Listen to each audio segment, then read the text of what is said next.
अब बालू पर भी जो चले होंगे तो देखे होंगे सीपी, सीपी कहते हैं सित्तू को।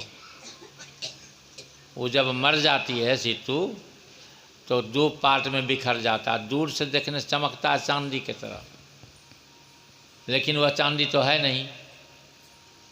नज़दीक में जाइएगा तो देखिएगा सित्तू है, लेकिन दूर से चांदी की तरह चमकता है। और सुबह सुबह उठिएगा, सूरज के रोशनी पर देखिएगा घास पर ओस जो है बूंद बन कर लटका हुआ है, और दूर से लगता है मोती के जैसा, लेकिन मोती नहीं है। दूर से लगता है सीपी चांदी की तरह, और ज्ञात होता है लगता है मोती है, लेकिन वह दोनों झूठा है। एक शिष्य ने गया ध्यान करने के लिए अपने रूम में, तो गुरु महाराज क्या कहे थे, पहले से एक मोटी रस्सी रख दिए थे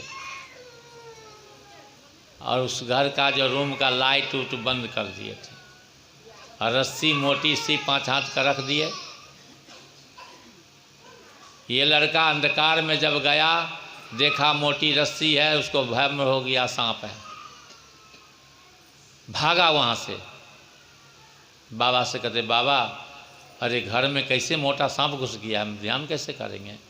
वो तो एकदम आराम से बैठा हुआ है, नहीं भागता। कुछ देर देखें हम, सांप घुस गया ना? बोला हाँ बाबा सांप घुस गया। तो बाबा रोशनी दे दी, चलो तो। और रोशनी जब दिए, जब उस रूम में गया तो देखता मोटी रस्सी है। अब अंधकार में भ्रम हो गया था, अब प्रकाश जब हुआ, रोशनी हो गई तो भ्रम समाप्त हो गया। रस्सी थी, अंधकार में उसको सांप मान रहा था कि सर्प है उस घर में। यही हालत है हम लोग को जीवन में। हम लोग अज्ञानता में कहते हैं ये मेरा धन है, मेरा बेटी है, मेरा बेटा, मेरी पत्नी, मेरा पति, मेरा माँ, मेरा बाप। अज्ञानता में कहते हैं, यानी संसार का भाव में कहते हैं। अब बात भी सत्य है, संसार के भाव, लेकिन है नहीं कोई यहाँ। ये भ्रम है हम लोगों को। न हम आए थे तो न बेटा लाए थे, न धन लाए थे, कुछ नहीं लाए थे। जो कुछ मिला यहीं पर मिला है, फिर लेकर भी क्या जाएंगे? ये धन दौलत साथ में जाने वाला नहीं है, बिल्कुल भ्रम है। भ्रम में पड़े हुए लोग को बहुत दुख उठाना पड़ता है। जो जिसको भ्रम हो गया है ना, संसार को सत्य माना है, ईश्वर भक्ति को असत्य समझ रहा है, वो सब करके क्या होगा? वो पूरे दुख में चले जाएगा, ऐसा ग्रंथ में है। एक बार भगवान शिव जी के साथ में पार्वती भ्रमण में जा रही थी घूमने के लिए, और सीता का हरण हो चुका है। अब भगवान नरलीला करने आए हैं। अब भगवान जो है लता पता से पूछते, मेरी सीता को देखे हो? गाछ वृक्ष से पूछते हैं, जंगल के जंगली जानवर से पूछते हैं, मेरी सीता को देखे हो? इधर से भगवान शिव जी के साथ पार्वती जा रही है। इसको भगवान तो शिव जी दूर से प्रणाम कर लिए। पार्वती कहती है किसको प्रणाम किए? कहा देखते नहीं हो पार ब्रह्म परमात्मा। कहा ये पार ब्रह्म परमात्मा है, पागल हैं आप। अगर ये परमात्मा है तो जंगल झाड़ से पूछता है कि सीता को देखे हो? सीता अब पार ब्रह्म परमात्मा होते तो इसको खुद पता होता सीता कहाँ है। वो जंगल झाड़ से पूछते, गाछ वृक्ष से पूछते, पशु पक्षी से पूछते, क्या बात कर रहे हैं आप? कहा देखो इतना जुझ करने कोई मतलब नहीं है, झंझट करना बंद करो, जाओ तुम परीक्षा ले लो, जाओ तुम जान लो।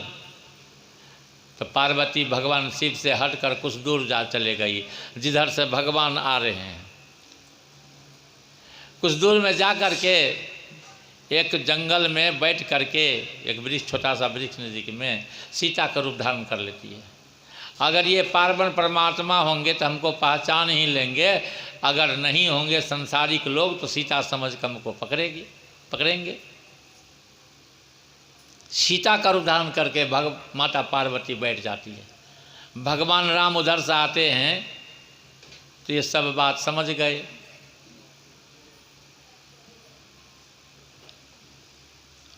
कहे माँ तुम अकेली बैठी हुई हो, अब भगवान शिव कहाँ हैं?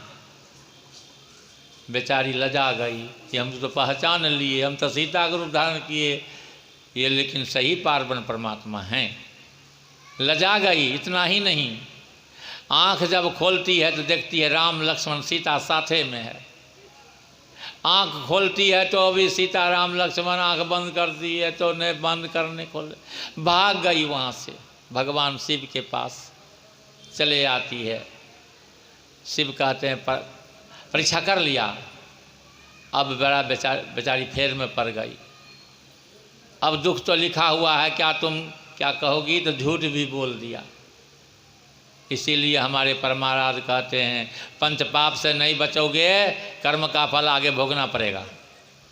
झूठ, चोरी, नशा, हिंसा और व्यभिचार ये पंच पाप है। इसको अगर तुम करोगे आगे तुम्हारे दुख लिखा हुआ है, कर्म का फल भोगना पड़ेगा।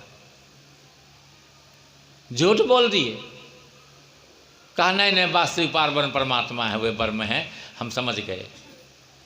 पर यह रामायण को इसी तरह से है, हाँ हम समझ गए पार्वन परमात्मा है। कैसे समझी? कहा नहीं ठीक है बोले हैं परमात्मा, लेकिन झूठ बोल गई। क्या झूठ बोल गई? कि हमको परीक्षा नहीं ली है। एक झूठ बोलने के कारण राजा दक्ष की बेटी थी और भगवान शिव जी रात में स्वप्न दे दिया तुम यज्ञ करो। बहुत तो ऋषि मुनि को अपने कुल परिवार को निमंत्रण दिया, लेकिन भगवान शिव जी को नहीं दिया, निमंत्रण नहीं दिया। सब लोग यज्ञ में जा रहे हैं, सबका स्थान बना हुआ है, लेकिन भगवान शिव का कहीं जगह नहीं। ये सब काम है भगवान शिव जी का। काहे?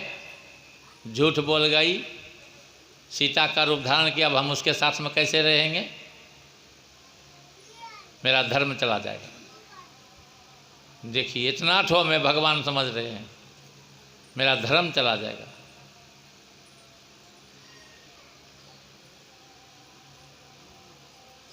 भगवान शिव जी बैठे हैं। पार्वती कहती है प्रभु ये सब लोग कहाँ जा रहे हैं? कहा तुम नहीं जानती हो, तुम्हारे पिता यज्ञ किया है, तो चलिए ना। हाँ हम नहीं जाएंगे, बिना बुलाए जइयो ने भवानी, न मिलता लोटा न मिलता पानी, मत जा। नहीं हम जेबे करेंगे, नहरा का बात न है। अभी भी अगर किसी की पत्नी नहरा का बात पति का मत जाओ तो मानेगा? ग्रंथ में है चार के घर बिना बुलाए जाना चाहिए, लेकिन दुख प्रगट करे तो नहीं जाना चाहिए। पति के घर, मित्र के घर, पिता के घर और गुरु के घर बिना बुलाए जाना चाहिए। बिना बुलाए जाना चाहिए। जैसे यहाँ बिना सत्संग कर रहे हैं कुमुद बाबू, राधा देवी पति पत्नी कर रही सत्संग, और कोई आदमी अगर आ जाए ऐसा, इसके मन में अगर हो काहे के लिए आ गया सत्संग में, ऐसा अगर उसके मन में हो, जान लीजिए कि हमारे जाने से उसको दुख होगा, तो वहाँ मत जाइए। बोलिए श्री सतगुरु। ऐसी बात है।